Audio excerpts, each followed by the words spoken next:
Laimayum Raghumani Sharmagi Tarataruk Shuba Dead Anniversary Githoram Kwai Brahmapur Nagamapal Laimayum Ler Krishna Chandra Mandopta Pangthokri Let Laimayum Raghumani Sharma Charitable Trust Na Senduna Pangthokiba Thoramadu the Home Minister Govindas Konthojam Uripok SC MLA Khwairakpam Raghumani Singh Founder Member BJP Manipur Pradesh DH Yumjau Singh Khongnang Thaba University VC Professor and Joy Kumar Singh Sarugyaki Thoramadu Sarugyaba Lakiba Home Minister Govindas Na Paumi Singh the Fongdoropada Laikhidraba Laimayum Raghumani Sharma BJP Manipur Pradesh ki Ahanba President ni Mahak Miyamgi Damakta Kathokpa Amaga Loinana Thabak Toramba Mishak ni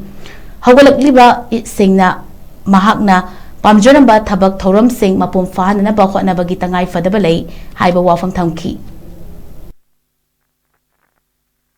Manipur da Bharatiya Janata Party ki oina ahanba president oibigiba yamna saknairaba majati bu ningjeba aduga Bharat pu ningba dugumba leader amani aduna mahakpu ngasi ningsing boina khoi punona pham masida laksari basi mahaki laikhidraba thawai aduna ishorgi khuyada santi oina lainanaba ai lai khrum jaba laksaba aduna sigumba sauwa khoi buru lamjing ngam takpiramba leader amana takpiramba makoina pamjaramba thabak thong sing adu thabak oina utpa ngamjage hajana ina isor da khoramjari